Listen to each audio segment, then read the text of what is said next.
What is up, everybody? Welcome back to the ATG Talk Show. I'm your host, Ghost Pepper, and today we have a special guest with us, Trace Stevens. How's it going, Trace? It's going good, my man. How you doing? I'm doing good. So Trace is another one of my coworkers. You're going to notice a theme. I got a lot of people that I know that I'm going to bring on this podcast to talk with. So one of the, I guess, first things that I want to talk to you about, and I'm sure you kind of may have seen it coming, because let me tell you something a little bit about Trace. When he first started with us, we got this new boss, right?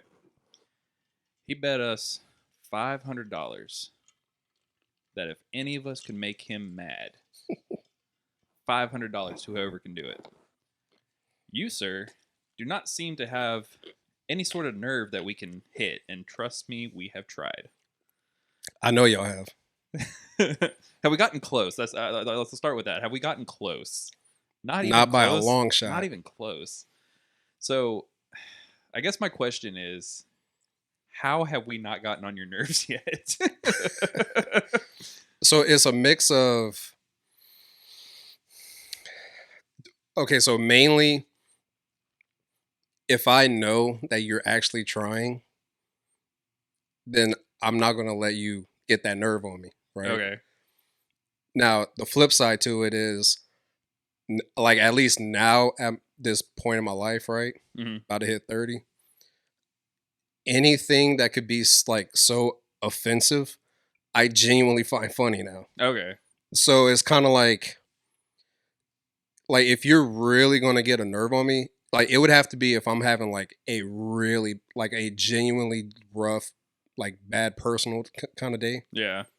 And y'all just going in, right? And I'm not actually letting y'all know that, hey, there's some personal stuff going, then Right. yeah, I could possibly, So you're basically saying that you can kind of control it just because you know we're going after it.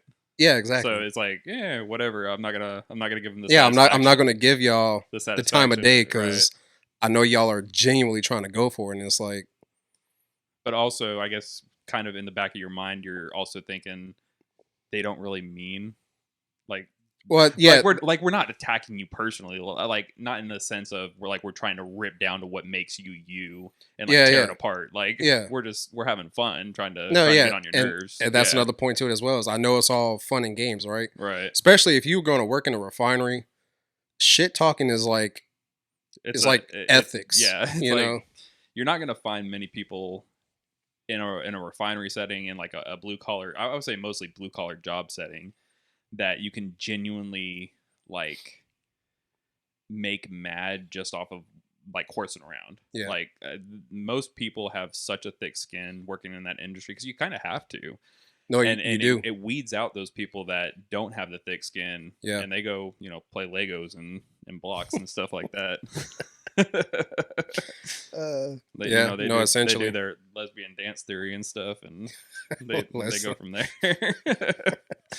But I do find it interesting though. So you don't get mad when it comes to like us guys like horsing around with you.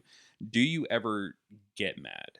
Yeah. So you do. I wouldn't be human. You still feel. Yeah, no, I wouldn't be a human being if I didn't feel angry. Okay. We live in Houston. There's something called traffic. Right. If you can drive Houston traffic and not get angry on a daily basis, probably you deserve a Purple Heart medal or some shit. I was gonna say you're probably on drugs because that's the only way to deal with that. But like, yeah, like no, I definitely do have my moments where I'm like, man, fuck this shit, man. Yeah.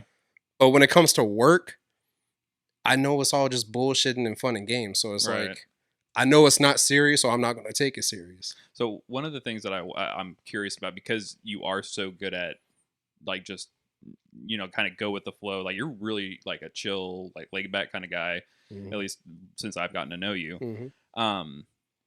Is that something that you're able to translate into the rest? Like, do you find yourself able to control your anger a little bit better?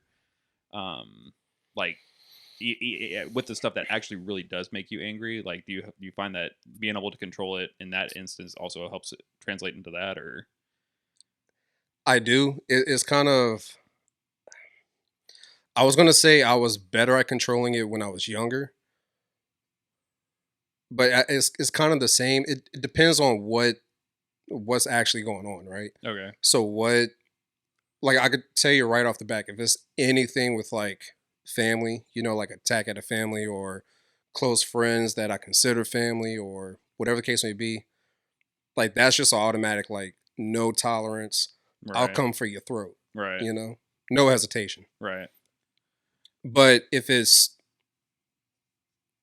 aside from that, just generally speaking, I can control it. Now, I would still get, amped up, Mm. but I do pride myself on trying to control it because there have been very few times in my past where I have actually like lost it, and Mm. it's not pretty, Yeah. and it's like, and I don't want to get like that, Right. and so I've always just tried to like really control it, right? Like I can get loud, I can, say what I need to say, get in your face if I need to, but if I know that the situation can still be resolved without physical violence, Mm-hmm. then You try to that's what I'm gonna just shoot avoid it, for, right? right? Yeah. But if I need to be violent, I can be, and I Right. won't hesitate. Yeah. I mean, Daddy Bear. That's what I call Daddy Bear. Yeah, exactly. Yeah. That No, instinct. that's one thing in my past and somewhat in my present. I've been working on it, but I have had in my past a very short temper with certain things, Hmm. and I don't know where exactly it stems from, but and especially when it comes to like patience, like that's like one of my like worst things that Yeah. I'm at, like is just being patient and trying to take a step back from the situation and try to look at it from a different perspective. And I really struggle with that in my personal life, with my kids, with work. Sometimes it does lash out. Sometimes, I mean, I've had blow ups at work where I'm not super proud of it, but somebody's made me mad, and I've just had that It was the line. happens. I Yeah. got tired of it, and I've that had person that found already out. too. Yeah, I've had that already. That person found out. Design controls, I've had that already. Yeah. So So I know how it is. I'm always like super fascinated with people that can just like that are just like super chill all the time. And like you would, because of they're so chill around people, you can never picture that person as actually like getting amped up and angry. Like you're one of those people that if you ever like exploded, I'd be like, oh shit, like That's how it always is though. this is like something that we need to get away from. No, that Like, that's 'cause, always the reaction as well. Because, like, actually, I'll give you a prime example. I think it was for Thanksgiving. I was leaving, so we were working at Lyondale, mhm, and once we got done there, I left straight from there to go, to Louisiana for my break, and it just the way Mike was, and the way the work was, it was just building up, right? mhm, And so he was messaging me about something I needed to send to him, like some information or whatever, and I was driving, and I'm like, dude, I don't have a spot to pull over right now, and he's all like, I need that like right now, like this second right now, and I'm like, dude, I'm driving, yeah, and so he calls me. He's all like, if I say need it right now, I need it right now, blah blah, and I can't remember what it was that he said, and dude, I just snapped. snapped. I lost it. And to me, when I lose it, and especially if I'm actually going to raise my voice in actual like anger, Mhm, like my voice changes, yeah, you know. And when that happens, like it's like I'm legit, like I'm losing my shit. I'm yeah, pissed off. right, And then you know he was saying some stuff back. I mean, he was obviously thrown off by it, yeah. and then kind of cowered off a little bit, and then eventually I got him what he needed, but Did he ever come back and apologize? Like, oh hell no, no, no, not one of those kind of people. no, he's one of those types where he's he's gonna be in the right, and that's it. Okay, And so I was like, and me and those kind of people, that's no, yeah. not gonna work. I'm gonna take a pause because my wife is having an emergency with a cockroach, apparently. So It's so big. That's a little tiny cockroach. I'll be right back. So we're gonna pause. All right. We don't gotta. We can just go back into it. So, but so he didn't call and apologize to you at all. No, not at all. It was just like all right, carrying on with our days after that, like how we always do, and Yeah. he's still gonna be how he always is, and Yeah. So are those the type of people that you find it like hardest to deal with? And by those type of people, I mean like the type of personality that they're right no matter what. absolutely. I think that's most people's like person that they have the hardest time dealing with. Uh, well, I don't know. Habitual like or like impulsive liars too. Well, those two. I mean, Yeah. as far as me personally, yeah, definitely those kind of people that I'm right no matter. Like, no, you're not right. Right. Like you're not gonna be right all the time. Yeah. We're human beings. We're gonna be wrong. Yeah. We've definitely had our fair share of people like that have worked for us in the past where it doesn't matter what your opinion was. If it wasn't their idea, Right. they don't want to hear it. Yeah. It's unfortunate too because when you have a diverse set of people that they all like bring something different to the table, and you're insistent on only having it your way, it makes it really hard for anybody to kind of branch out creatively Yeah. with anything, and that can in itself be very very frustrating. Mm-hmm. So For sure. I definitely get that. This guy that you guys used to work for, I don't know if I don't know how long I would have stayed around for that. Like, just me personally, I like with the especially like before I've learned to like deal with my anger a little bit better. Like, I'm not saying I'm perfect in any way, but I've learned to deal with it in a lot better way. Talk to me like 5 years ago, it wouldn't have happened. I would have gone off. I would have either gotten fired or I would have quit, one or the other. Yeah. There's no way I stay around for that. I've only like legit quit from one job. Really? And it has to be like some real bullshit going on for me to just quit. You tell me your story. I'll tell you mine. Well, let me get the drink ready. All right. So it was when me and a buddy of mine, James and Jordan, KT's son, Mm-hmm.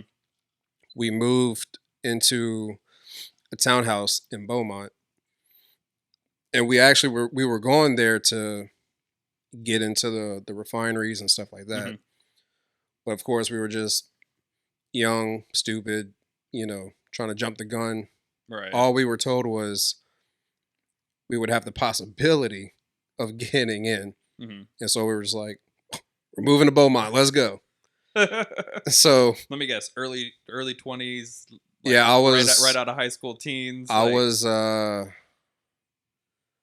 just turned 24. Okay, so early 20s. Yeah. Yeah. And so we go, and so what we did was before we moved there, we made sure that we at least had a job lined up before we, got in, which Right. I didn't at least, but not at that point. But so we were working at Santiago's Palladium down in Richmond, Okay. which it was a movie theater, but it was like more of like a entertainment complex. Okay. So they're based in San Antonio.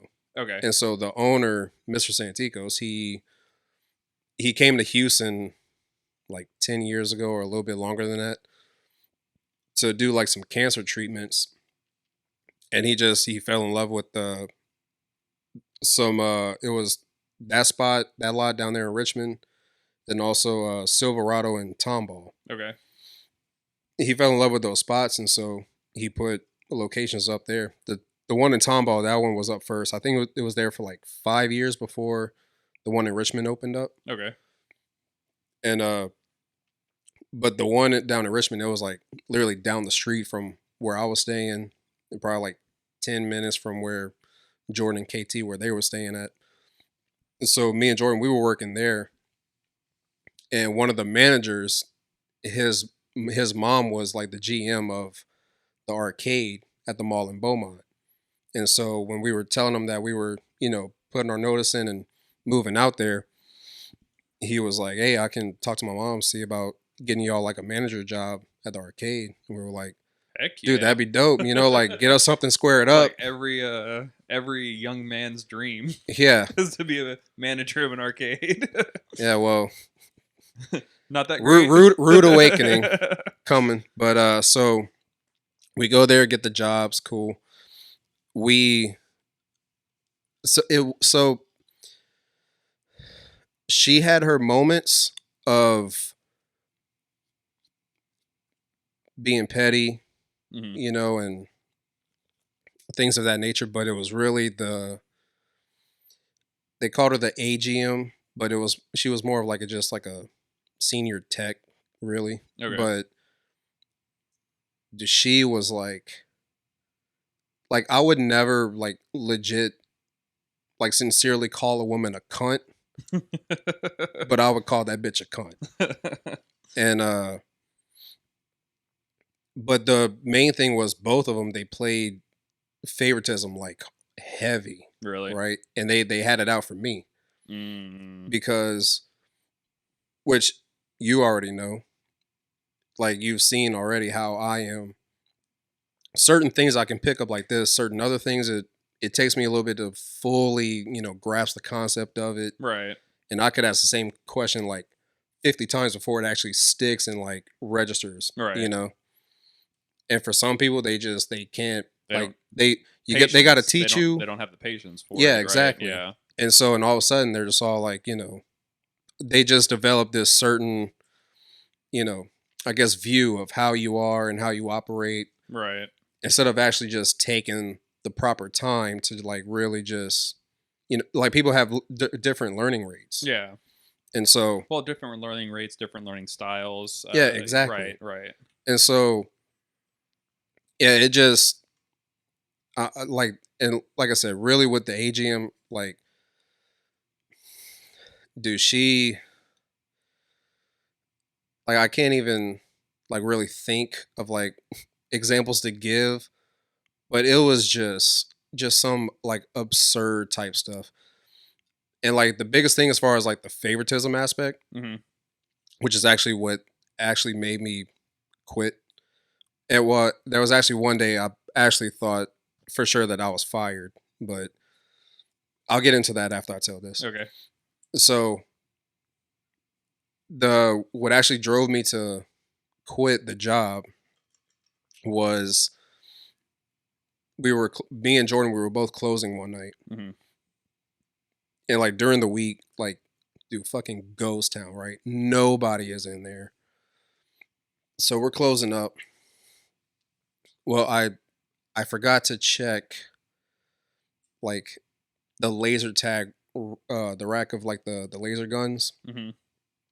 in the laser tag, or it was something like that with the vest to make sure they were like properly off, or it was something like that.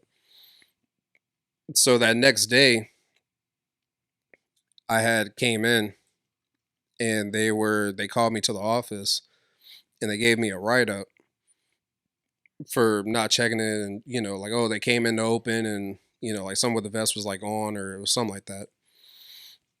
And I paused for a moment because I was gonna ask them if I could see a write up for one of the other managers that was there, because like literally prior to that, probably like a few weeks, or it was probably like a few weeks before that, one of our other managers, and it was on a weekend, right? Busy Hmm. time. His brother started working for us at some point, and I was in the redemption center, which is claim all the prizes, Right. do the play cards, all that stuff. And so his brother, he was operating the bobsled, which was like literally just right in front of the redemption center. And I don't know if there was like these little teens or something that just kind of, I don't know if they just mentioned something to his brother or whatever the case may be, but all we saw was the other manager. He ran over and, I mean, just like shoved one of those dudes, right? And we were like, that's random, assault. but okay. Yeah, but we're also like that's considered assault, you right, know. right.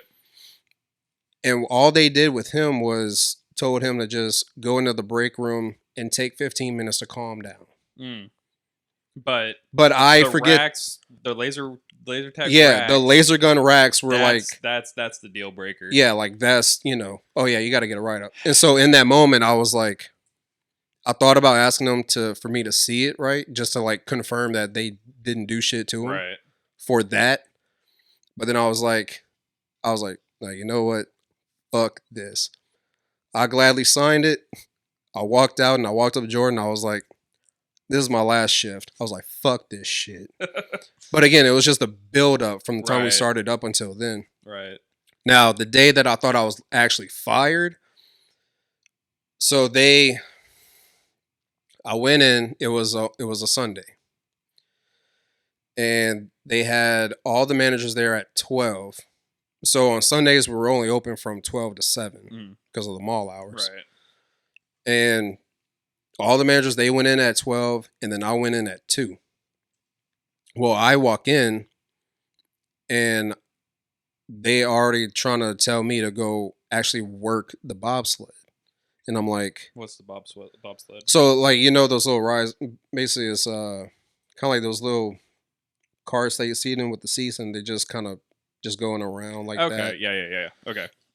So they wanted me to actually like work it. Mm-hmm. And I was like, first of all, I'm a manager. Like, I'm going to be needed around the store. Right. Right.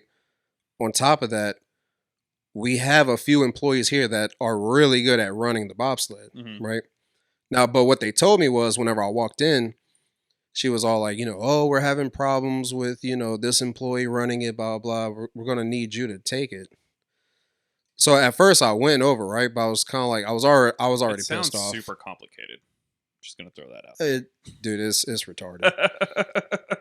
But I'm already fuming, right? Because again, I already know this whole petty shit that they've been going on.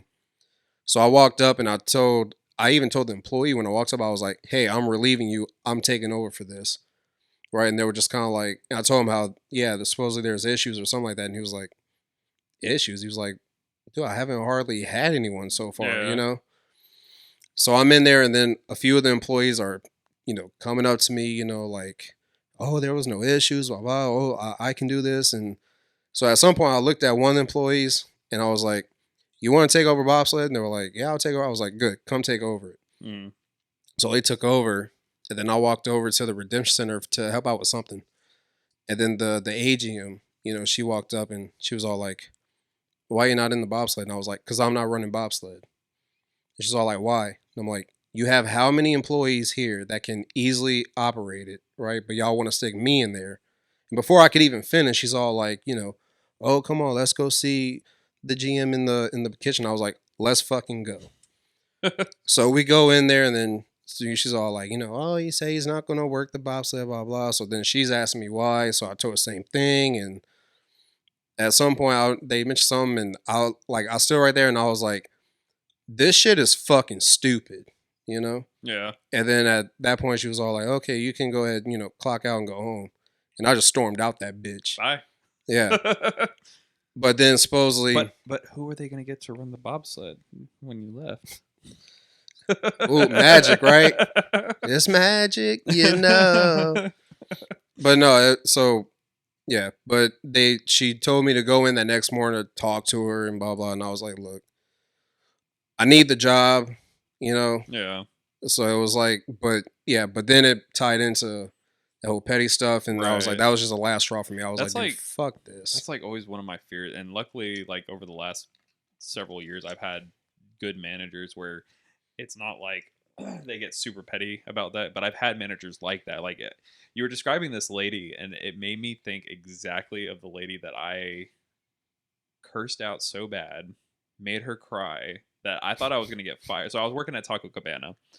And this was like right out of high school, just I was a cook, so I was just doing the meat, Right. cooking the meat, and I was working on the night shift one time, or the late shift, and it was right before closing, like where we closed down the diner because the drive through stays open for like several hours after Yeah. the diner shuts down.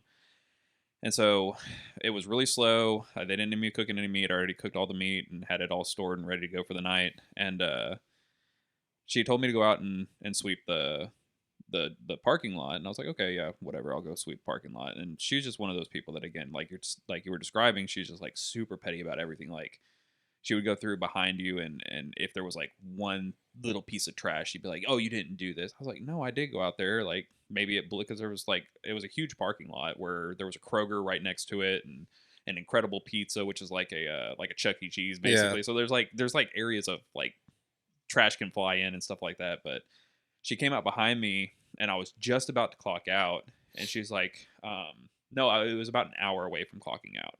And she came behind me, and she's like, you didn't sleep in the parking lot. I was like, yes, I did.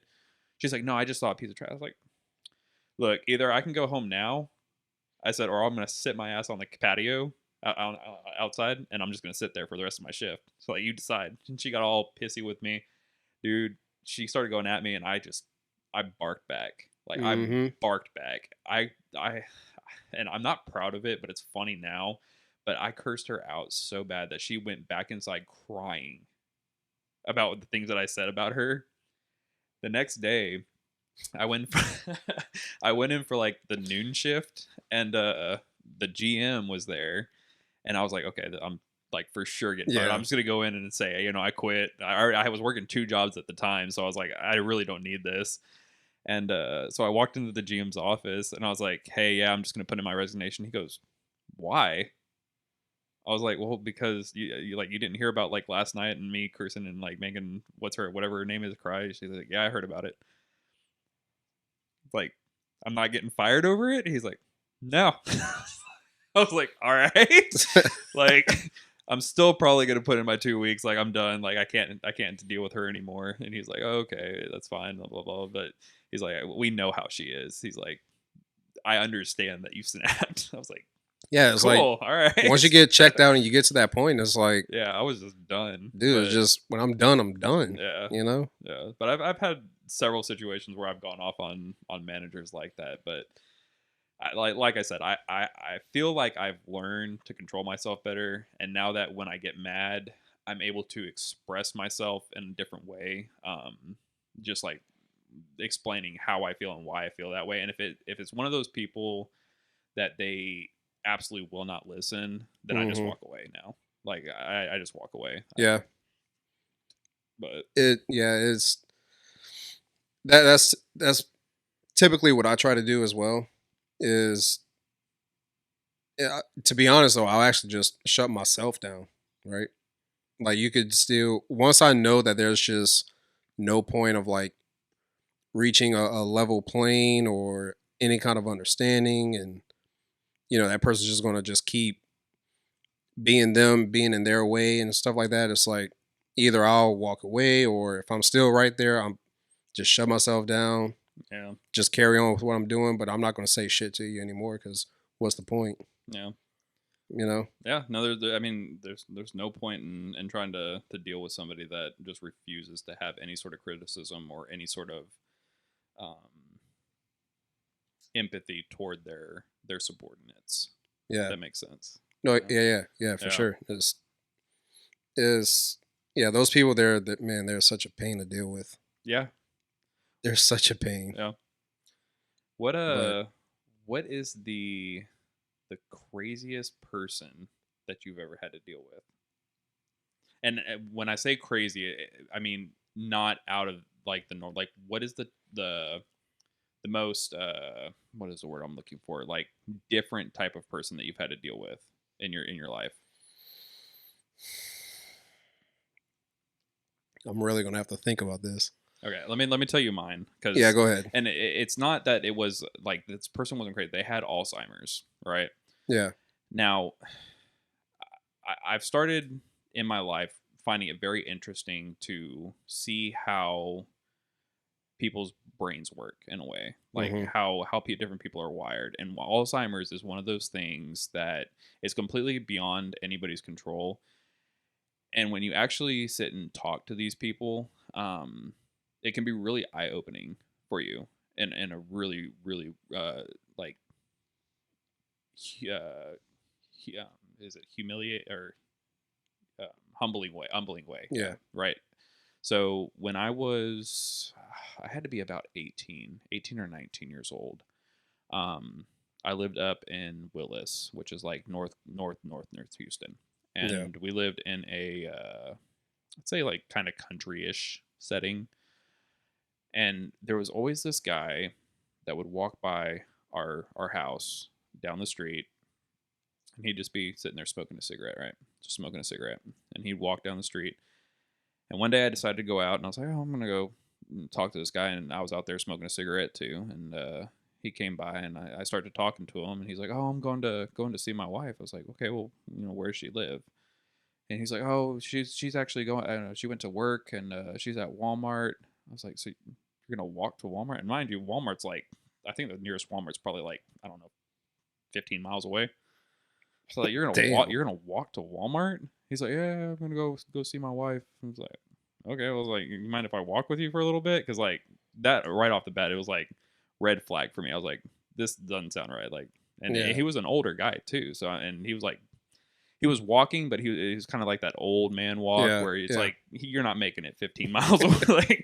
like you're not making it 15 miles like that. Be lucky if you make it So I started past this walking. curb. Yeah, so I started walking with him, and I'm asking him different questions, and it seemed like everything that he was saying, he was trapped in his own mind. Like this was reality around him wasn't really a factor. Yeah. It was like he was trapped in this memory of something that used to be, and he couldn't escape it.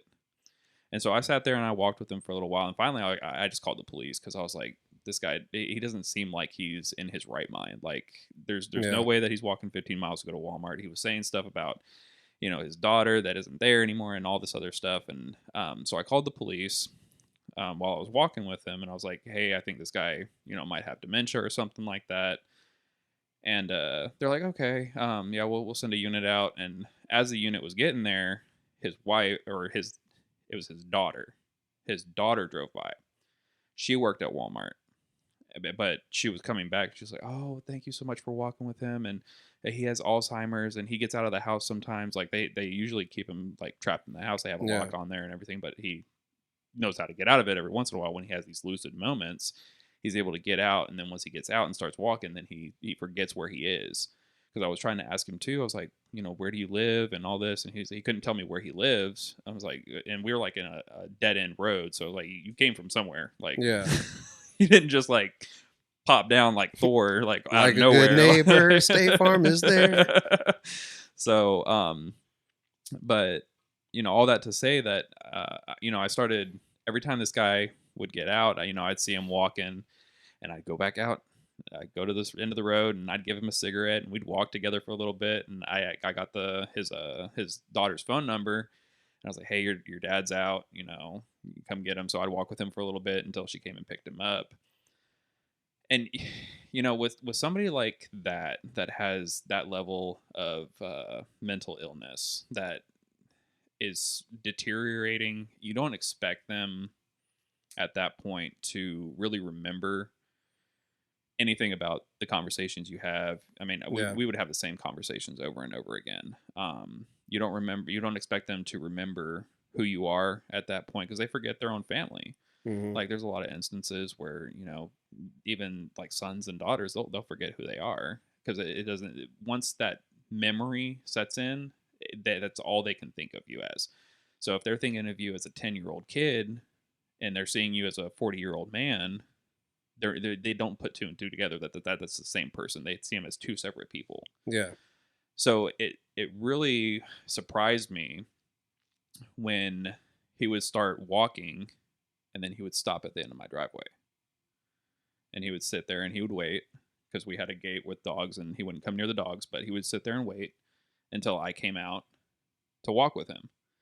And we did that for probably, I'd say, a good 4 or 5 months, where it was maybe like once or twice a week he would come out and he would wait at the end of the driveway for me, and I'd be like, okay, well, I'm gonna go out and walk with him and take him back home.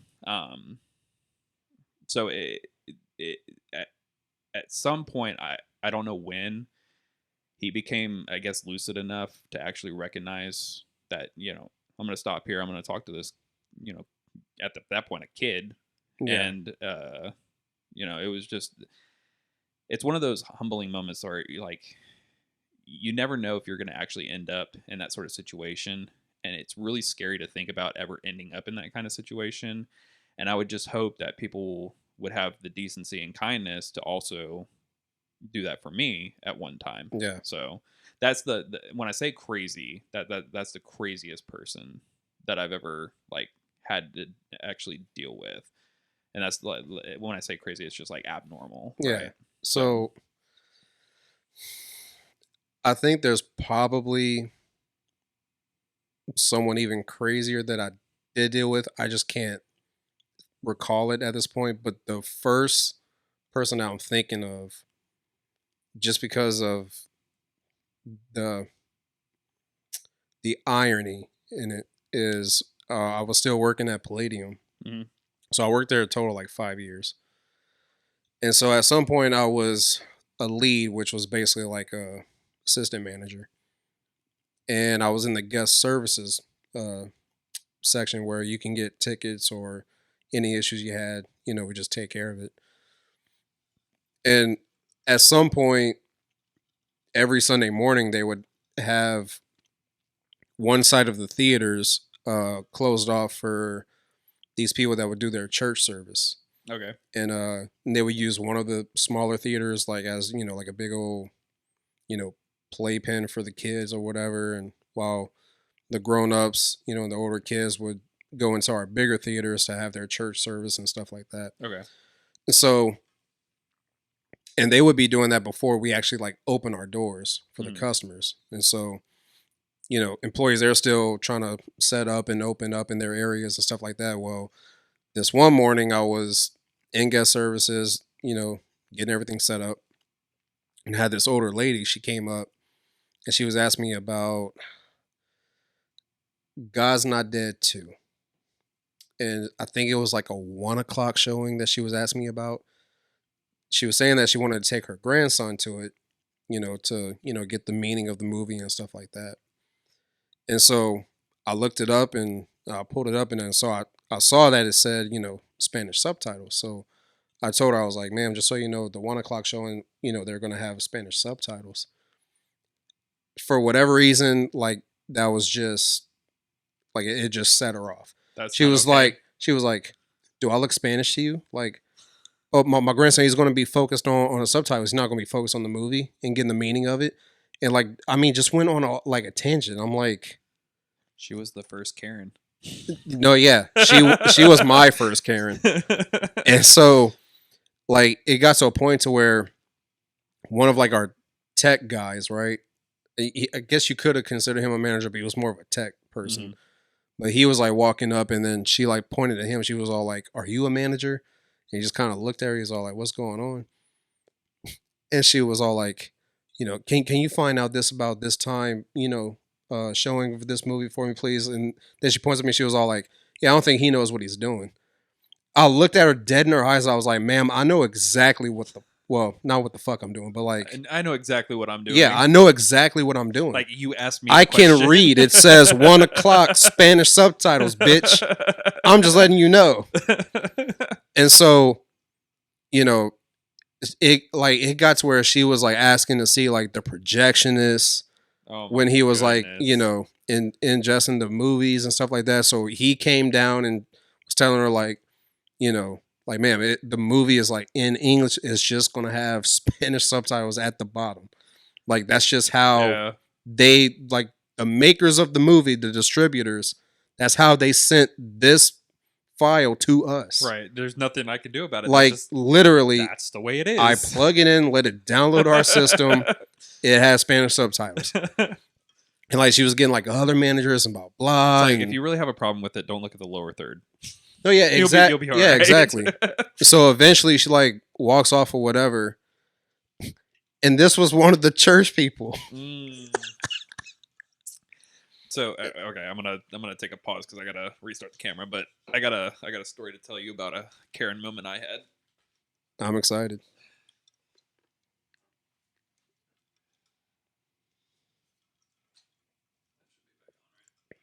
Yeah, that's good. Real quick, I'm getting really good at restarting that camera. So You just had a lot of practice. yeah, I gotta figure out why that camera does that. So back in high school, well, I'll just preface this. Back in high school, all of my friends labeled me as the guy that if you need something fixed from like a restaurant or store, I was the guy that they told, hey, go get this fixed for me because I knew how to complain, right? I knew how to complain. I was one of those people. Like it just was like anytime like I go to McDonald's and be like, hey, I want a hot and spicy, no mayo because mayo is gross. They put mayo on my sandwich. Hey, yeah, no, I would come back with like free fries or something like that because I would just complain, right? Not proud of it, but every once in a while, I still have tendencies that are unavoidable. And so my most recent complaint that I just got so fed up with just the principle behind it. I was dealing with upgrading both my mother-in-law's phone, which I had done like 2 months prior to upgrading my wife's phone. Mm-hmm. I did it with the online. I ordered the phone. They sent it to me. Supposed to be able to just turn it on, activate it, good to go.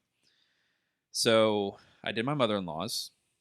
Didn't have any issues. Now I'll also say that I don't have my own phone number on their plans, so I have a separate, and they have theirs. Yeah. So I call them to activate my wife's phone. I was like, okay, I did my mother-in-law. I didn't have any problems activating my mother-in-law's. Call them to activate my phone. This is AT&T. Screw you, AT&T. I agree. It's like I've had them like since I was 16. I've never changed providers, but I hate them with a passion. So you still have AT&T? I still have AT&T. Yeah. I went to Verizon. Yeah, it's like one of those like dominatrix things where I love how they torture me. Like I don't know what it is, why I stay with them. I don't understand it, but so shit. I called them up. I'm like, hey, I need to activate my wife's phone, and I told them, you got to turn off the other phone and do all this. I was like, okay, well, we need to verify your account. I was like, cool. I was like, this is the account number. So this is my name. I gave them. They were like, oh yeah, what's the passcode? I gave them the passcode. Did all this. They're like, okay, well, we need to send a text message to your phone. That way we can verify it's you. I said, the phone is off. I said, the phone that you need to text, you have to activate. I said, so how are you going to send me a confirmation text? That way I can read back to a number to you. They're like, oh, well, can we send it to the other number? I said, that's my mother-in-law's phone. I said, and she's living with us, right? But I was like, just out of principle, I was like, she doesn't live with us. I was like, how do you want me to handle this? They were like, sir, well, we need to be able to text this code. I was like, you need to activate the phone. I said, in order for me to get that text message, I said, you need to activate the phone. They're like, oh, I was like, well, can you text my number? And and they were like, no, it has to be one of the ones that's on the account. I was like, let me just ask you a question. I was asking, I got so irritated. I was like, lady, I said, if I had one number on my account, right, and I ordered a new phone and I transferred the phone over, how are you going to text me if there's only one number on the account? How do you get it done? How do you activate the phone if that happens? She's like, oh, I don't know. I was like, you're telling me with all the people, out of all the people that are on your plan, that nobody's ever done that? I said, figure it out. She was like, I was like, let me talk to a manager. They put me on the phone with the manager. I told them, I go through the whole spiel, the same thing. And they're like, yeah, there's nothing we can do for you. I was like, you're going to activate this phone. I said, it's going to happen. And I said, you're not going to text any numbers. I said, you're just going to activate it. I said, I've already given you the passcode. I give you all the account information. I can tell you everything about this account. I have it pulled up on my phone right now. Yeah. I said, but you're going to activate this phone. Well, let me put you with the IT department. I was like, okay, you better tell them that they better fix this problem that you're having. I said, because I guarantee you somebody else is going to have the same problem with you all trying to text this activation code. Yeah. And they finally put me through to IT. And I talked to them, and they're like, oh, yeah, we can do it just fine. Like, we don't need to send you an activation code. I was like, okay, well, the rest of your people don't understand that, apparently. But I went through, like, it was like hour that I was on the phone with AT&T trying to activate this phone, and I could have been like, yeah, just text my mother-in-law's number, and I could have gone up here real fast, grab her phone, and put the code in, and it would have been done. But it was out of the principle of like, how stupid do you have to be in order to send an activation code for a new phone to a number that doesn't work because you haven't activated it? Yeah. Like that to me, it was just like mind blowing. Like, how do y'all get that stupid? It to be honest, I think it's actually not them being stupid. They just trying to suck the money out of you and fuck you over. What were they trying to do though? Like, I get. Actually, no, I don't understand. Like, I was about to say, I understand. Like, they want you to go to a store, but I'd already purchased the equipment. Like, Yeah. they already got my money. Just activate the equipment. Like, Yeah, I don't understand why it doesn't come pre-activated. It's not rocket science Like, here. and even the thing too, like they had me read off the SIM card number to them and everything. Like, I'm verifying that this is the phone. Like, it's Yeah. not like I'm somebody else. Like, I have the phone, I have the account information, I have my name, I have my passcode. Like, I am who I am. Activate the phone. Dude, Yeah. I got so mad that night. You could ask my wife. She was just sitting there like, why do you do that? I was like, it was just out of the principle. Like, I just can't stand when people are gonna be stupid like that. It just bothers me. Yeah. And like, you're a multi-million-dollar corporation. Like, figure it out. Make it easy for your customers. Like, don't make them jump through these hoops to And you're activate. telling me that you can't activate a phone. Both the Like- support agent and the manager was like, yeah, no, we can't do that. And I asked them both. I was like, what do you do for new, like, okay, I told them, what if I lost my phone? I said, what if I lost my phone and ordered a new phone for y'all, and y'all sent me a new phone? Like, how would I get the text message? Yeah. I don't have the phone. Like, it just blew my mind that they didn't have an answer for that. Like, that's never happened to you before. Like, really, never before has anybody lost their phone. No, never has anybody broken their phone. Like, Dude, all these companies are just full of shit, to be Yeah. honest with you. Yeah. Yeah. Yeah. But yeah, I could seriously, like, I can turn it on. Like, I don't have to be. Like, I know how to let things go. And like I said, I could have easily let that go. But it was just, I was bored. First of all, I was bored. Didn't have anything better to do. Usually, if I keep my mind occupied, I'll be like, okay, just get this done fast. Just do it fast. But yeah, it was like 8 o'clock at night, and I was like, I don't have anything else. The kids are down for bed. I don't have anything else to do. Like, Time to be a pain in the ass. Let's do this. How many rounds can you go? 12? I can go 15. I can go all night long, baby. but yeah, so it's just I can get one in those moods where I'm just like, I just want to be confrontational. See, and I'm always like, I always prefer the less confrontational way, because I always think that and feel that that's like the best way to handle stuff. Oh, But I'm sure it is. Like, but I'm also the type where I'm like, if I know that I have to be confrontational, I won't hesitate. yeah, Like I'll get bucked you're up. just not gonna do it out of pettiness. Like, No. like Well, depends on the situation. I do like to have some moments of being petty, Yeah. but for the most part, I'm just like, look, let's just be civil about it. You know, like let's not get into all this stupid shit. Yeah. Well, it's like never once did I like start cursing the people out or anything like that. Like, I was calm the whole time. Oh, I have. I was just like, what would happen?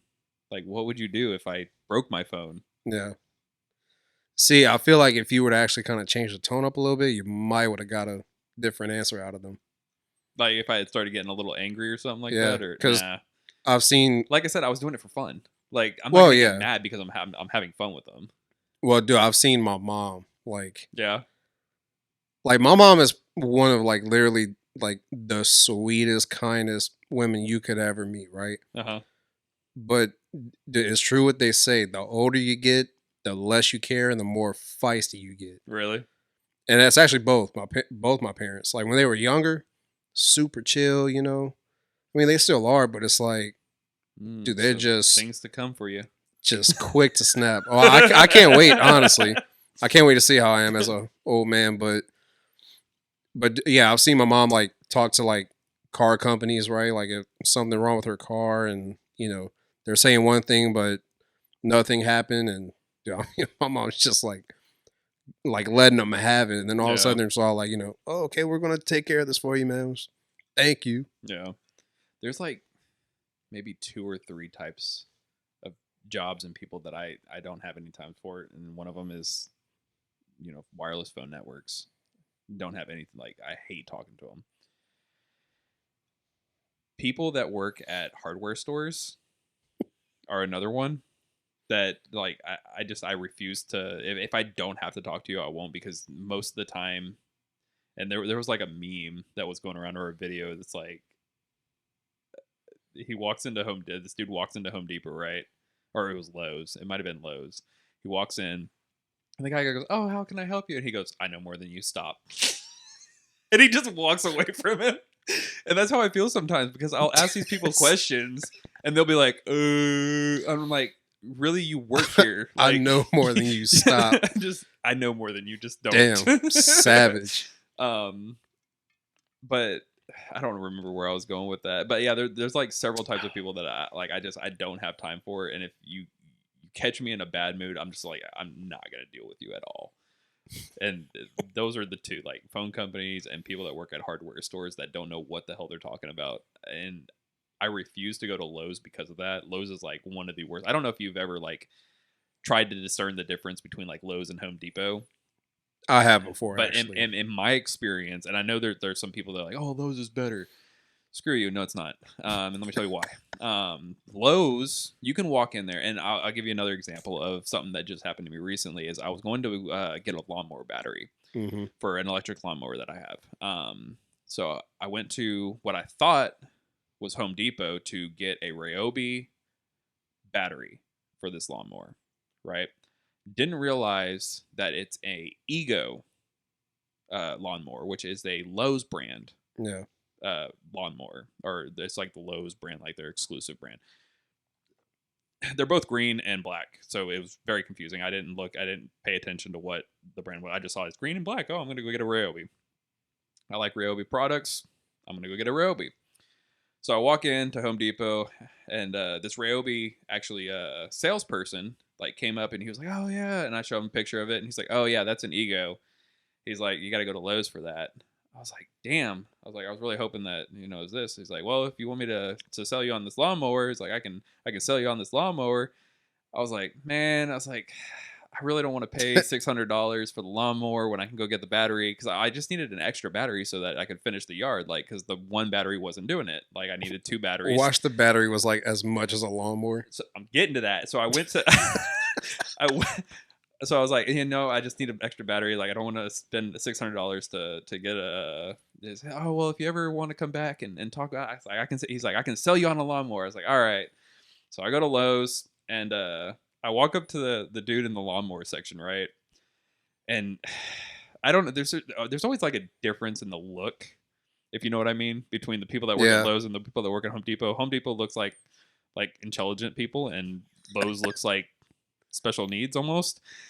And so I walk up to this dude and I go, hey, and I point at the Ego lawnmower, the electric lawnmower. I said, hey, I need a battery for that lawnmower. He goes, oh yeah, they're down this aisle. I walk down this aisle. It's all the batteries for the riding lawnmowers, like the actual like salt, the sulfuric acid batteries, like actual like car batteries. And then I walk back to him, and he's helping this other customer, and I'm standing there waiting, and then he fucking walks away. He just walks away for like 20 minutes. He's just gone. And I can't find anybody to help me. I'm like looking for these batteries. I'm going up and down the aisles. I cannot find these batteries. I'm like, these are the products right here. This is where the batteries should be. Where are the batteries? And I'm looking all around, dude. I swear, I sat there for 20 minutes trying to find a battery. This guy comes back, and I was like, hey, dude, no. I meant the batteries for the electric lawnmowers. And he goes, oh, those are up on the top shelf because they keep getting stolen. I was like, okay, well, can you help me get one down? I was like, I need a battery so that I can get the hell out of here because I hate being here. Like, please let me have a battery. He goes, okay. So he gets over there, and he's got to get on this little like lift, like scissor lift. And he's sitting there, and he's not driving it like he should. Like, he's hitting shit on the aisles as he's going through. I'm like, oh my god, I hate coming to Lowe's. I hate coming to Lowe's. And so he goes up there. He gives me a battery, pulls it down, and it's not the same amperage as the one that I have. It's like a 4.5, and I wanted a 7. I was like, do you have any of the 7s? He's like, oh, no, we don't carry those. I was like, okay, well, the 4.5 work in it. It just let it last like less time. I was like, okay, that's fine. I was like, how much is the battery? He's like, $300. I was like, are you out of your mind? I said, your lawnmower is $500. I said, you Yeah. want me to pay for over half the lawnmower out of one battery? He's like, yeah. Dude, I was like, Yeah. I'm cool. I said, I went back to Home Depot. I paid $600 for a Ryobi lawnmower that came with 2 batteries, and I sold the other one. I'm like, nope, I'm not doing Yeah. Lowe's. No. Like, I was done with it. I was like, that's how much I Damn. hate going to Lowe's. Like, I cannot stand it. Dude, that. See, and that's where they get you too. Because, like, you don't need to get a whole new whatever it is that you're going for. But they're like, oh, well, let's just mark up these prices for like certain components of this to Oh where it's yeah. like, you might as well just spend all the money and get a Here's whole the new thing. here's the great thing about Ryobi too, and this might sound like an ad for Ryobi, but whatever, I don't care. So their 40-volt line, the lawnmowers, the blowers, the weed eaters, they all use the same battery. And when you buy one of those products that are like, I don't know, $150, $200 for, you can get a weed eater. Yeah. It comes with the battery. I know, it's crazy, right? Dude, I was like, I went back to that guy, that salesman. I walked back in, and another Home Depot employee came up to me. Oh, how can I help you? I was like, nope, I want to talk to that guy. Like, let me talk to that sales rep. He's like, oh, how can I help you? I was like, sell me on your lawnmower. He's like, all right. I was like, I like your enthusiasm. It was great. Oh, that's funny shit. Yeah, but I just the people at Lowe's, like I said, I've never had a good experience at Lowe's. I've had bad experiences at Home Depot too. Don't get me wrong. There's people there that don't want to be there, that don't like their job or don't know their job. Yeah. But for the majority, I would say Home Depot, the employees actually know what the hell they're talking about. Lowe's, they absolutely have no idea. They're just there to collect a paycheck. That's what I was going to say. Yep. They're just there to get paid. Yeah. So. That's how like 90% of all the people at Palladium were. Really? Granted, most of the people that they would hire were like high schoolers. So obviously you were getting the high school kids that, you know, oh, I'm only getting paid this much, blah, blah. And it's like, no shit, you're in high school. Yeah. What do you think you're going to start off as? Right. That's why it always amazes me, the people that are like, oh, why am I only going to pay $7 to flip a burger? I was like, because the burger costs $1. Like, they got to make their money some way. Like, yeah, no, it's if all it takes is like your prefrontal cortex to operate and do a job, like, you shouldn't get paid a lot. Like, you're not doing anything but sitting there flipping burgers all day. And I worked at Taco Cabana, and I didn't get paid shit for working at Taco Cabana, and I deserve to get paid shit for working at Taco Cabana. I mean, that's just the way it is. Like, unless you're like trying to actually like better yourself and do more and more things and learn stuff, like, why should I pay you more money to do the same thing that like a monkey could do? Like, it doesn't make any sense to me. And like the entitlement of people nowadays, like, oh, dude, dude, you should pay me more. Like for what? Dude, it was so bad at Palladium. That job is what made me like legit hate people.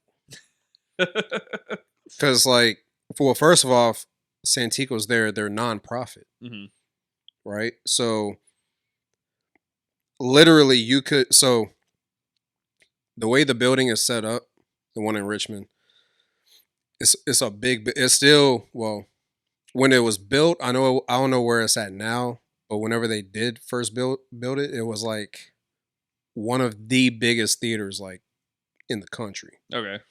Like the building is massive. Yeah. So like there's 2 levels. So when you walk in, there's like all these kiosk screens that you can get tickets from. And you go just past it, you got the guest services section. Then you have the whole lobby area, which in between guest services and the concession stand, you have like a gelato stand. And then if you look to your right, they got like a little restaurant area right there. To the left, they got a bowling alley with a mini bar attached to the bowling. Dang. And then right on side of the bowling lanes, you have the arcade area over there. And then you also have the 2 hallways for the theaters. Then when you go upstairs, which was like the VIP area, it's more like the adult section. Mm-hmm. That they had right when you went up, they had like a few pool tables. The main bar was like directly above guest services, and Okay. that bar was like, I mean, big as shit. Yeah. And then you had some like bistro, like 4 bistro theaters where it was like you had like tables in front of your seats and stuff like that, and Okay. but like a really big building. But do the entitlement of the people that would go in there, if like it got to a point to where, and obviously word of mouth, right? Mm-hmm. People could be like, oh hey, like only this happened, but I got like a free stay out of it. So if you complain about one little thing, guess what? So Right. literally, someone could be like bowling, right? Yeah. And then they ask a server to like bring them food or over and whatever. Like God forbid if one little thing with their food order was like not right, all of a sudden the managers will show up and like, oh well, we're gonna comp your tickets, comp your bowling, like you get a complete free stay, and it's like, Yeah. and it's like they would try to get on us about enforcing policies, right? And it's like, what's the point of enforcing policies if you're just gonna completely wipe that out and just give them a free stay? Yeah. Why don't we just say, hey, if you complain, you get free shit?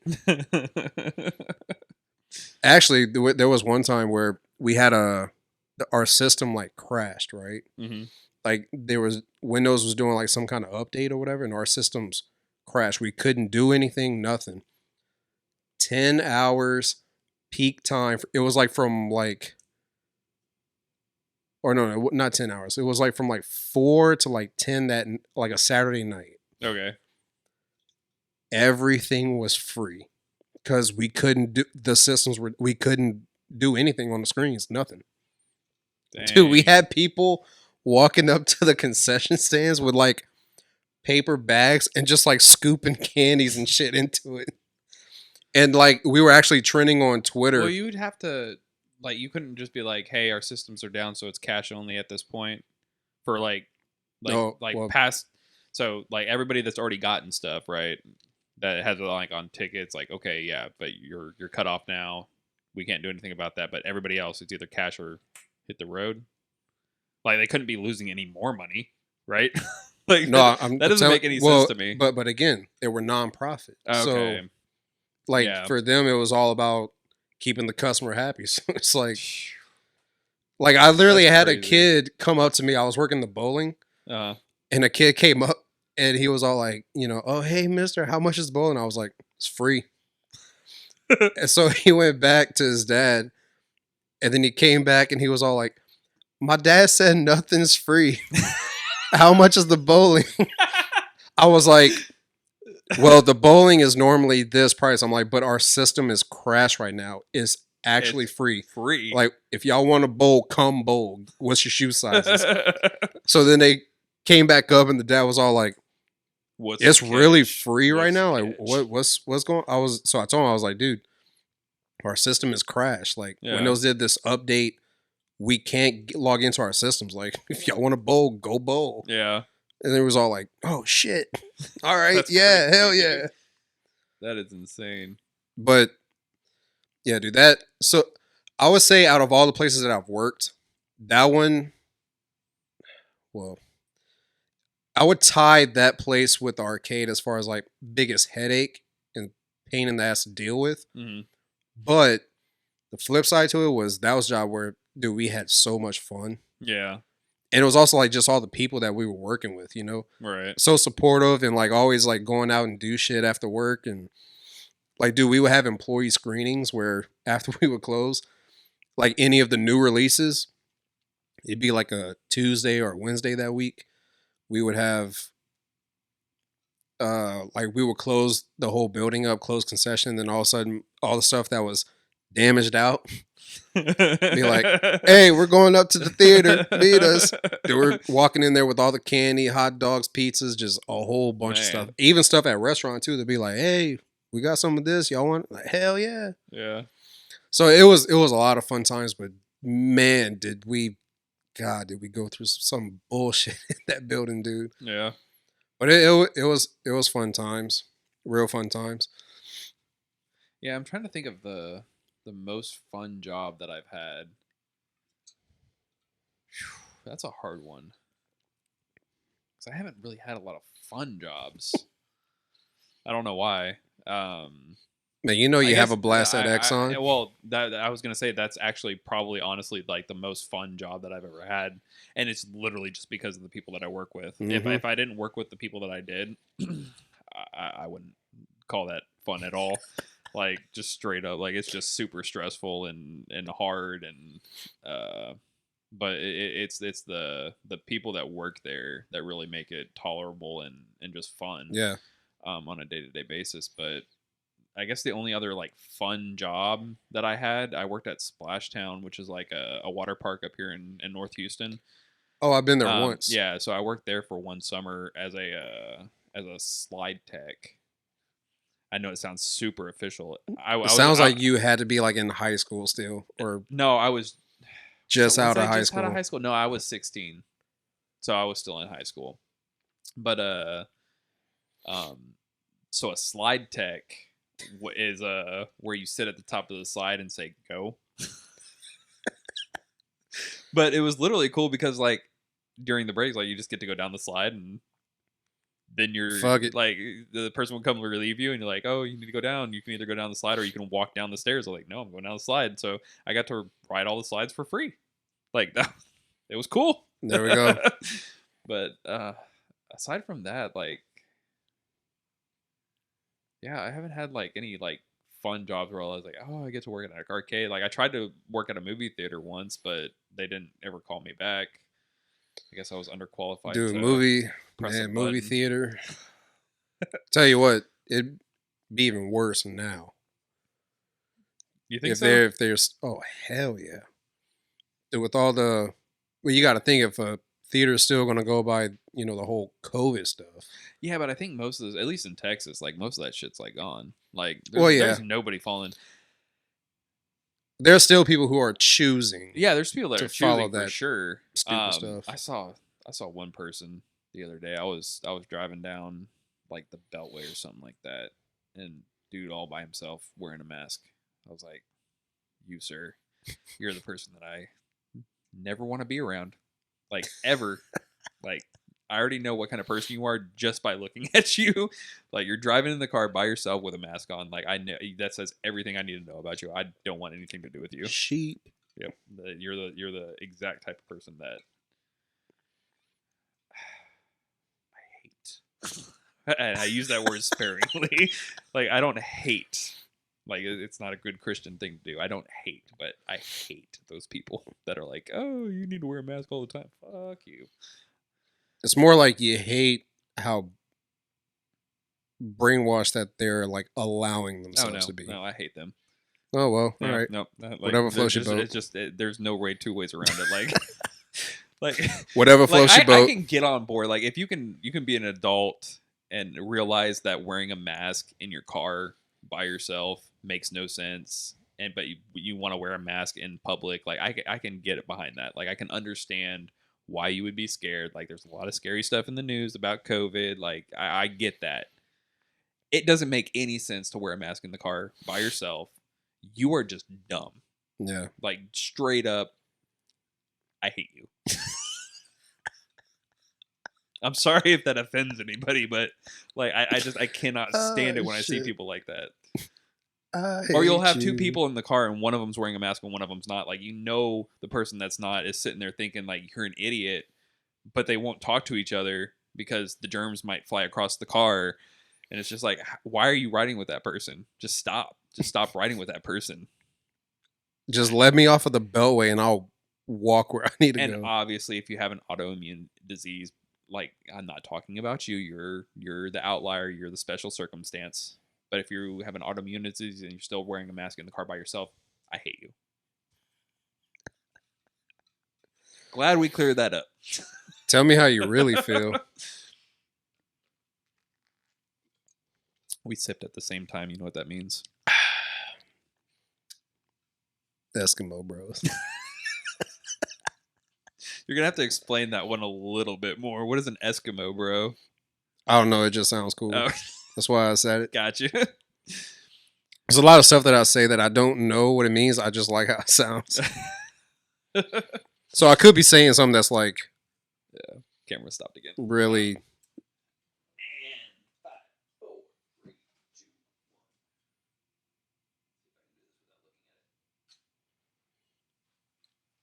That's some skill right there. That's where you gotta get in life. You gotta be able to not look at stuff and still hit the button. I'm gonna leave that one alone. Oh shit. So Devin, let's go to humble beginnings. Humble beginnings. Man. So where are you originally from here or originally from Wisconsin. Spent about 9 years, 8-9 years, somewhere like that. First 8-9 years of my life up there in Wisconsin. What part? So I was born in Appleton. Lived in Fox Lake, Fond du Lac, Madison, Milwaukee. Parents moved around a lot. My dad used to travel when I was really little. So it was basically growing up. He would travel like weeks to months at a time. He used to work on industrial ovens, so he was gone an awful lot. So it was mainly during that period of my life, mainly just my mom around. My dad wasn't around a whole lot. Same. But then moved to Texas when I was about 9 years old, and lived here from like 9 to about 20, and then moved over to Louisiana. Spent about 3-4 years over in Louisiana, and then came back to Texas because Texas is the best. I loved Louisiana. Louisiana, hands down, aside from Texas, is one of my favorite states.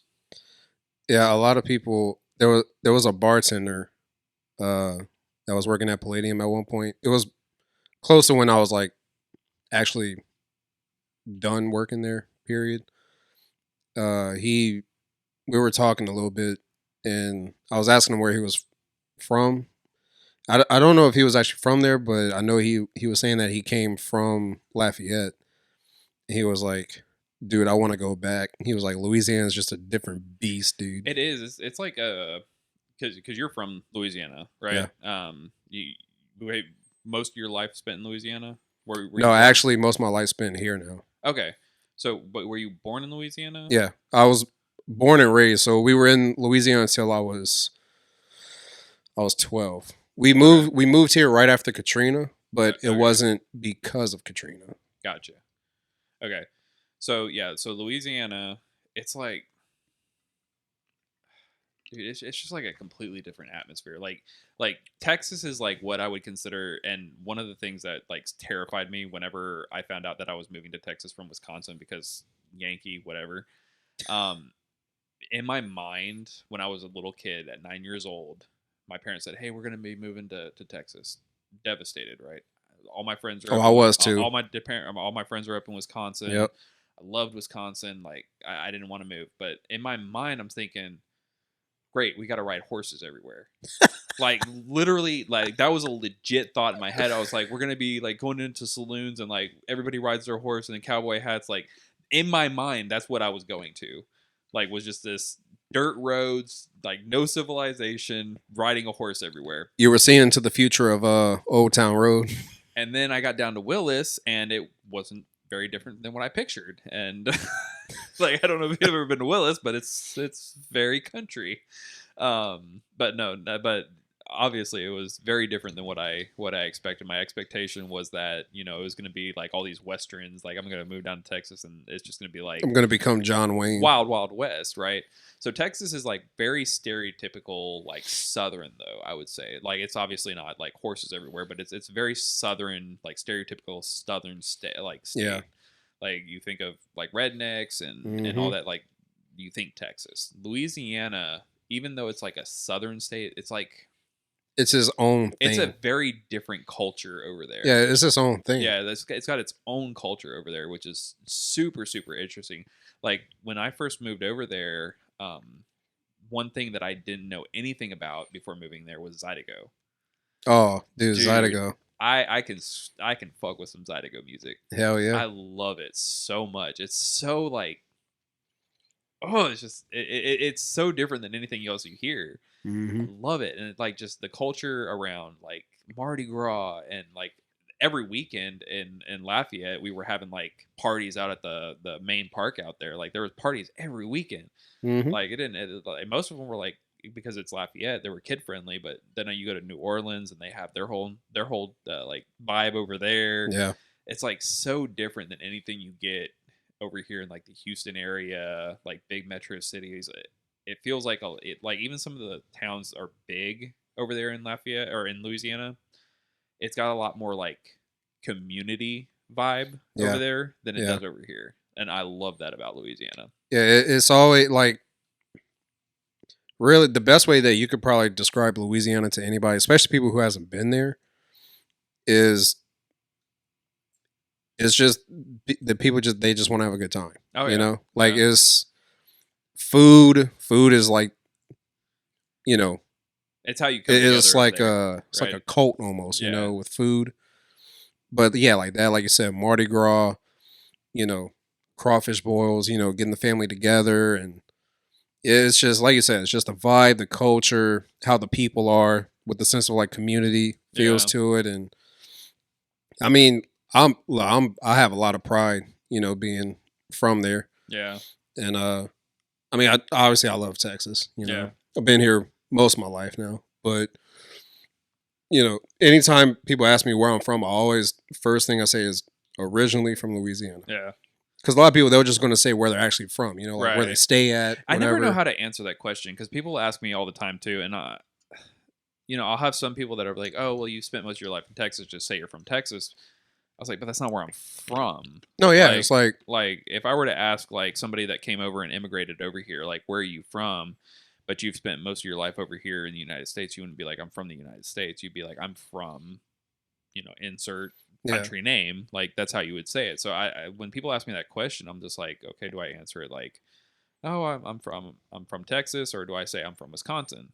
And most of the time, I'm just like, oh yeah, I'm from Wisconsin. And they're like, oh well, you don't sound like you're from Wisconsin. Well, I've spent most of my life here, but I'm from Wisconsin. Like that's where I was yeah, it's literally where I come born, and from. the first 9 years of my life, that's where I Yeah, lived. Like I remember stuff from when I was a kid. yeah, Like exactly.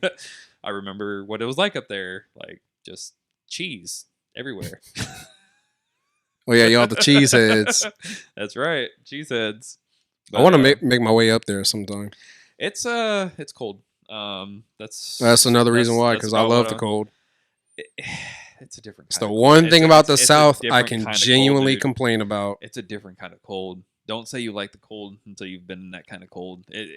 I mean, look, It it's sucks. a fair point, It but sucks. if I'm to have my choice between cold or dealing with what we're dealing with Oh right now, yeah, every day. I'm taking cold 24/7, 365. Yeah, I mean you can always put more clothes on. You can't always take them off. Exactly. Yep. No, You I can totally keep agree with you. layering up. Yep. There's only so much you can take off. Yeah, but when you start getting those like -20, -30 wind chills, it's like maybe stay your ass indoors. Yeah, like I'll kick on a fireplace, put a blanket on, drink Yeah, some hot chocolate. I'm yeah. good.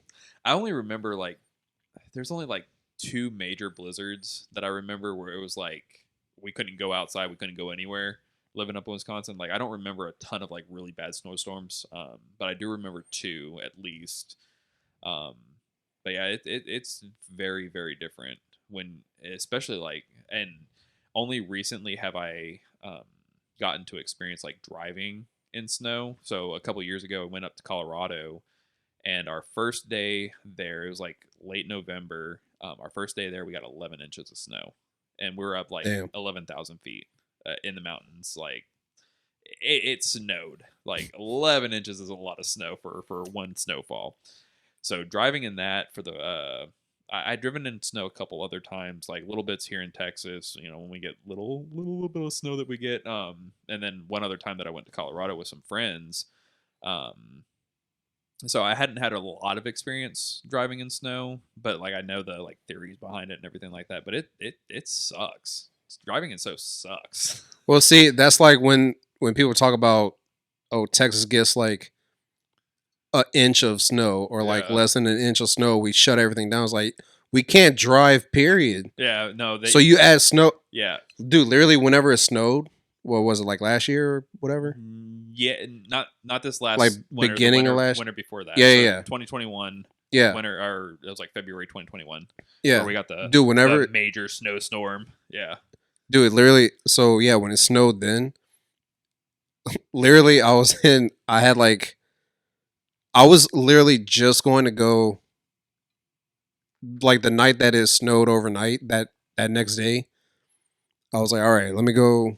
You go to the store, get some groceries, whatever. Like it snowed and like everything shut down. I'm like, okay, I got like practically nothing to eat, no power. So that's why you always got to keep the emergency ramen on hand. Yeah, I should have.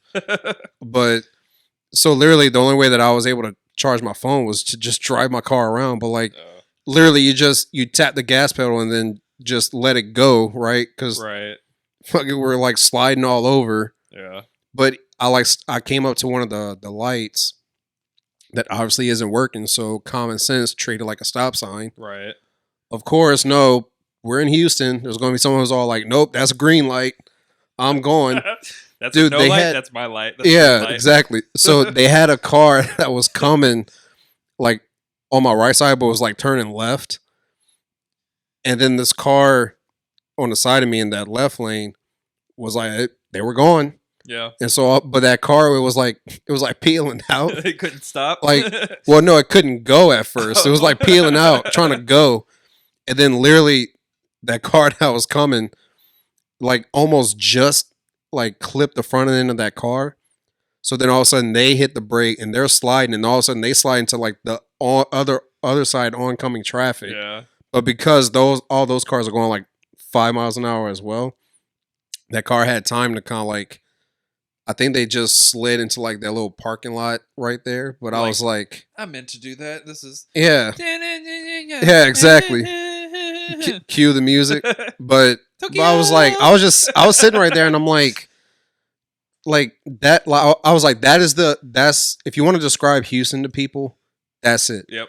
It's green light all the time. There's going to be no stops, no car. No, we're fucking going. People do not know how to drive in Houston. No. And going back to the top of the episode here, it'll make you angry. People not knowing how to drive will make you angry. Look, I used to when I first started driving, I was real good at keeping the cool. I still am, but like there's certain things now where I'm just like, you motherfuckers. Yeah. Like, God, I want to just fucking bump y'all and let y'all go into like crazy is the women that will sit there and do their makeup while they're driving. And you got this for people that don't have common sense, right?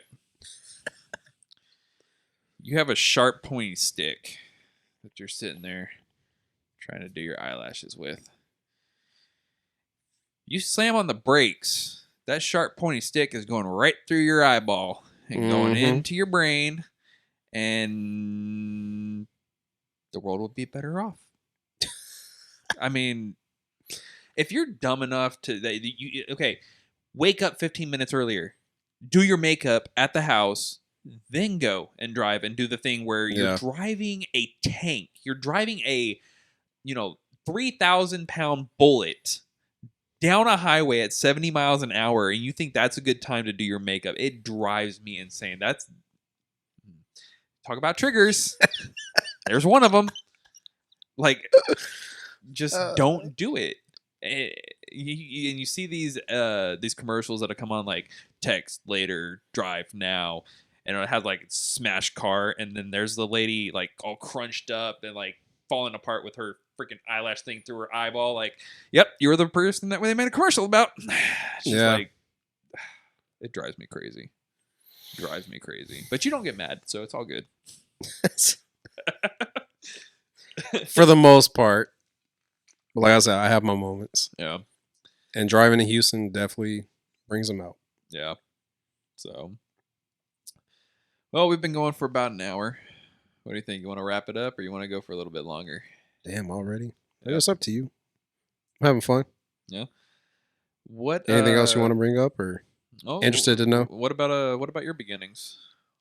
So yeah, like mentioned, from Louisiana, Mm-hmm. from from Thibodeau, born and raised, and we uh we stayed there, like I said, till I was 12.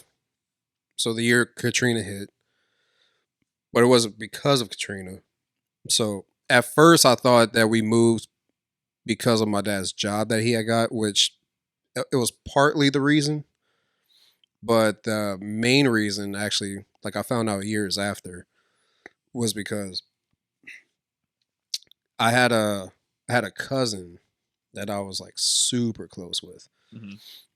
And like one of those summers, like literally every weekend, like we rotated. Like he'd come over our place, stay the weekend. Next weekend I went over and we flip flop for like the whole summer. Right.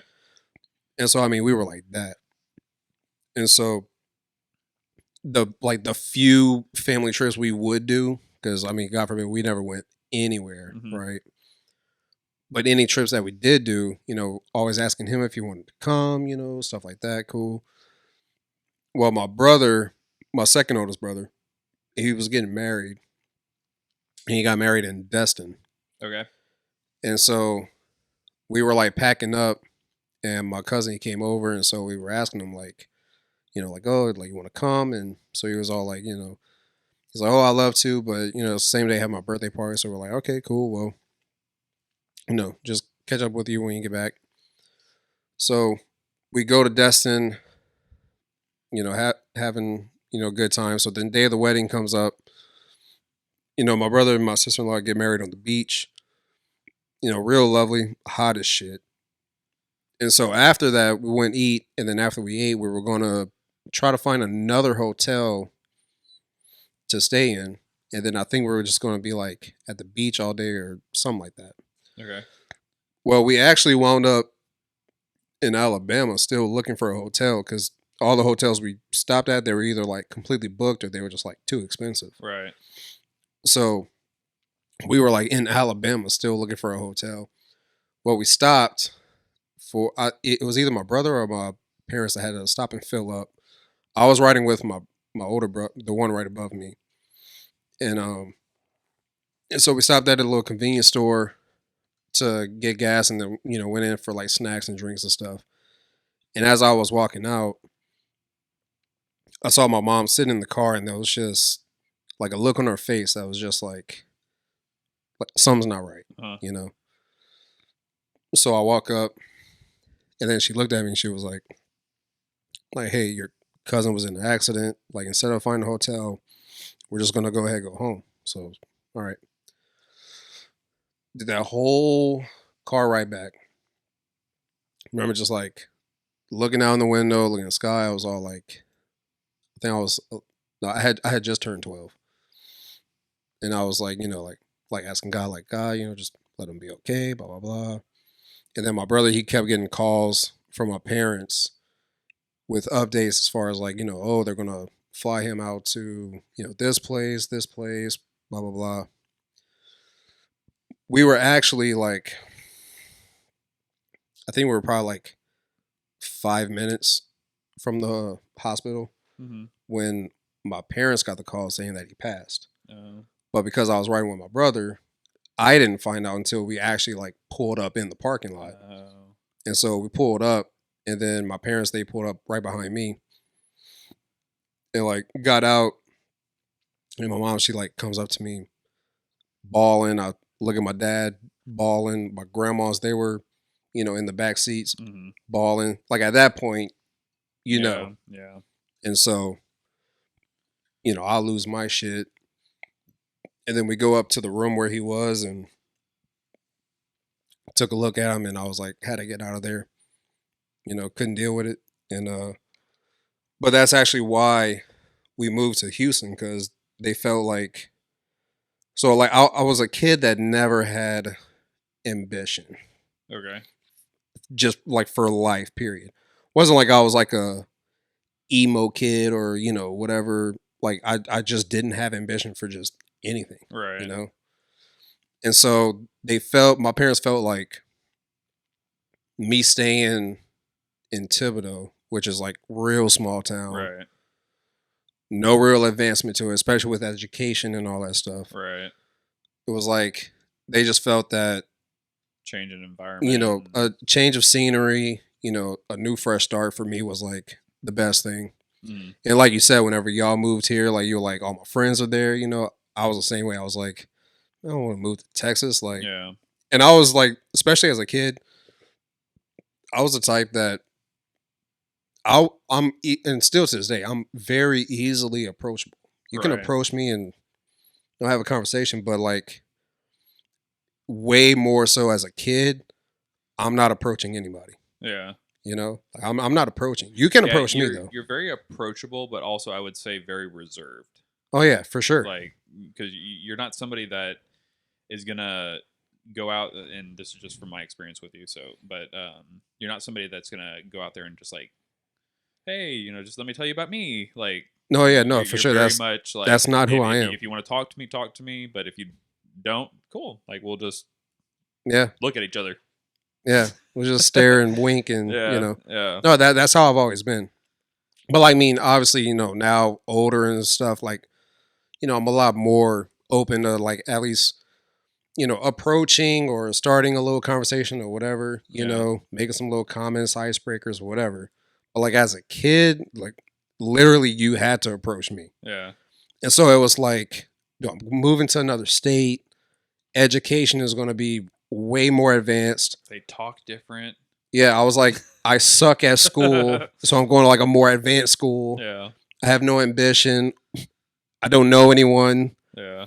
Like, yeah, that first year, especially with school, dude, it sucked. Yeah. And See, I didn't have so much of that because when we moved from Wisconsin down here to Texas, I was homeschooled actually for like pretty much all my life, oh, except for really? first grade. I went to school, public school, for first grade. My first grade teacher, Miss Evans, fuck you if you're still alive. She was a complete asshole to me and turned me off of the whole public school system. I told my mom I didn't want to do it. So she ended up homeschooling me from second grade through high school. And this lady, when I say, screw you, it's because my parents were from the South, both of them from Texas. I was born in Wisconsin. They moved up to Wisconsin when my grandparents moved up there to be Mhm. with them and like have that help. Um, so let me ask you, how do you say the word the? The. The, right? Hmm. Right. It's the down here. Up there, it's the the. It's the cat. It's the dog, not the dog, not the cat. The. So this was the thing is she got mad at me because I kept saying the word the. Like I would call it the cat or the dog, and she's like, "That's wrong. It's the." That was one thing. The other thing was, and I don't know if it was because, and looking back at it, it might have been because like my parents were from Texas. She's like, "You need to learn to spell spell cowboy." I was like, "I don't know, like fucking first grade. I don't know how to spell cowboy." She's like, "It's two words. It's cow and boy." Cool, lady. Like, so I would get in trouble for like the stupidest thing. One thing was like I had to make a goose, like a northern goose, like drawing, and she didn't like the way I did it. She was just a complete asshole, right? Hmm. Anyway, so my parents they homeschooled me from then on out. So when I moved to Texas, I didn't have that experience of having to like adjust to a completely different environment. Like we were still in the same environment that we were. We just slowly added friends in because Yeah. I don't know if you know anything about like the Texas homeschool, especially in this area, but it's very very big. So like I never once felt like I was lacking in social skills or anything like that because I had so many friends that were also homeschooled that we did activities together. Like we had a whole basketball league. We played public or private schools, like in our basketball program. Like I played uh, um, um, varsity basketball for 2 years in high school. Like went to nationals in Oklahoma. Like did all sorts of stuff. Right. Mm-hmm. So the community down here for homeschooling was so big that you didn't get that like stereotypical like oh these homeschoolers are going to be like socially unaware of how to interact Yeah. with other people, and like you would never probably get that from me that I was ever like in that sort of situation. Like I'm very good at talking to people, very good at adjusting, very good at knowing like different things about society and stuff like that. Like I would say that I'm pretty normal in that respect. Now I have met homeschoolers that are like that are like antisocial, don't know how Yeah. to communicate with other people.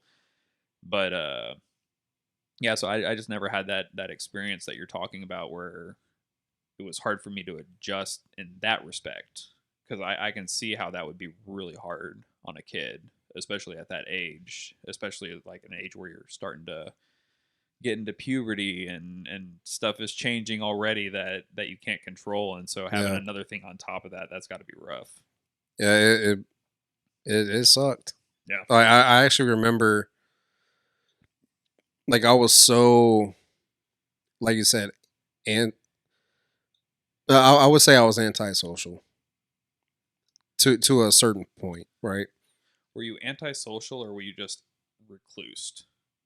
Because antisocial, when I We'll go think, with yeah, recluse. when I think antisocial, I think of like somebody Like, who there's just no wants social. wants nothing to do with society. Yeah. Not in Yeah. We'll from go what, with recluse yeah, from then. what you're describing, it doesn't sound like you so much didn't want anything to do with society, but you were just like you were disconnected from society. Yeah. No. Right.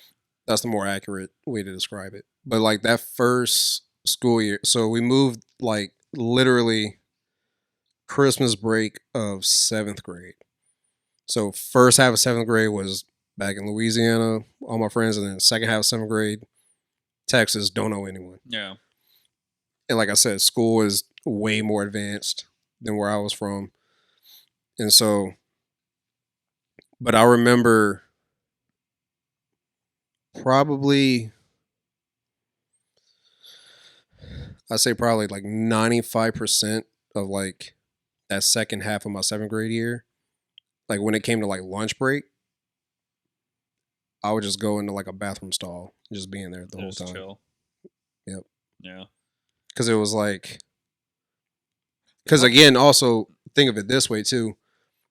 Back in Thibodeau, you could have like a graduating class in high school. Okay, could be like maybe 200 kids, Okay. and I'm talking like, Manageable. You could possibly know every single person. yeah. Yeah. So when you're going from that to a school here in Houston, a graduating class could be like over 500 kids. It's kind of like, Yeah. it's a little like a culture shock almost. Right. You Right. know, it's like I'm used to this little small town, and now I'm in this like big ass city. Yeah.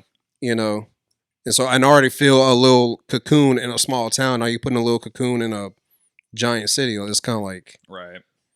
it's like you just shrivel even more in like your own little bubble Yeah. almost. And it doesn't help that our public school system is not great at Mm-hmm. adapting kids to learning styles and different, like being very what's the word, just adaptive to the kid Yeah. in the first place. Like it's just very very cookie cutter, Yeah. like get them in, get them out, and go home type of thing. So that definitely does not help that situation at all, especially in No. social anxiety, social pressures, and stuff like that. It doesn't help kids at all No. to Not at all. to not have anybody that is actually looking out for them. Right. So Yeah. It was. It was tough, but I mean, obviously, once you start making some friends, and yeah, it gets a little easier, and it got to right when I got out of high school. I actually moved back because I went to go work for my family's electric company. hmm. Yeah, I did it for like 3 months or something like that. And then after that, I was like, I'm ready to come back to Houston. Yeah, So I got to the point where I was like, obviously adjusted, and I really liked it out here because, it's a good living, stuff like that. yeah. There's definitely perks of living in a large city. Um, but there are things that I really enjoyed, especially about Lafayette and even DeRitter to an extent, which DeRitter's like, I don't know if you've ever driven through DeRitter. It's like, Not I actually don't know, through it, but like I five know it. minutes in and out. Like Yeah. it's a small town. Mm-hmm. um, but Lafayette in particular, like it was just such a fun, like it was a big city. Like it's one of the larger cities in I'm gonna hit my camera again, but it's one of the larger cities in Louisiana, aside from New Orleans and Baton Rouge, right? It's probably Yeah. one of the, like, what, say third maybe largest. Oh, maybe Lake Charles. Lake Charles might be bigger. Something like that. Um,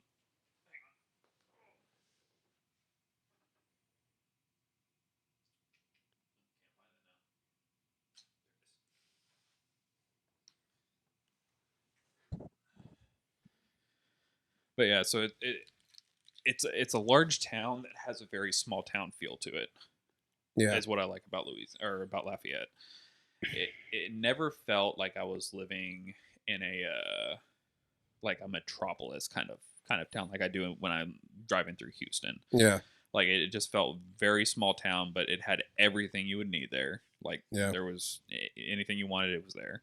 So that's one thing that I liked about Lafayette in particular. Now DeRitter, when I lived there, um, that was a little bit of a shock.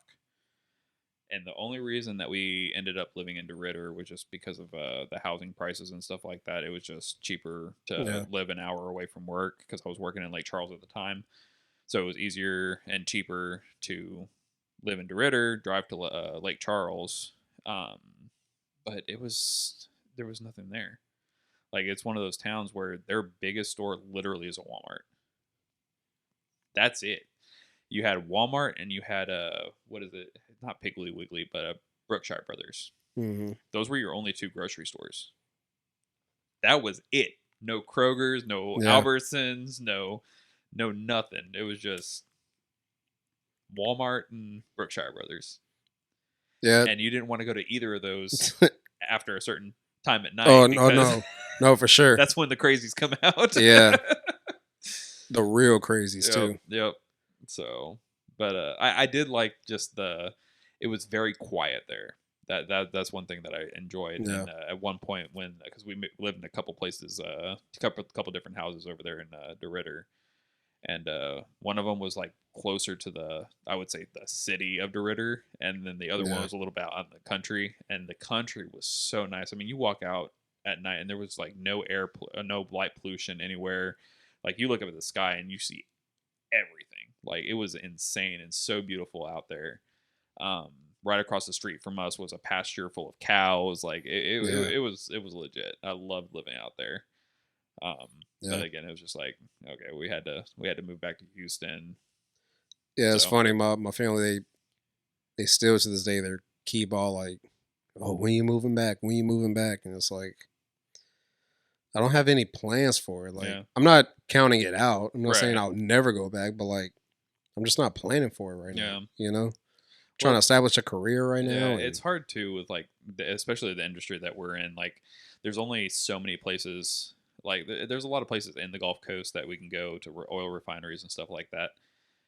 But Houston area in particular has so much opportunity and growth and expansion that yeah, you're kind of dumb if you want to go anywhere else because there's so many opportunities here that you can just slowly start building and building your career. yeah, Like it'd be kind of dumb to go anywhere else. Like like yeah, Houston's where you go to build your career and then you go somewhere else to, just ride it out.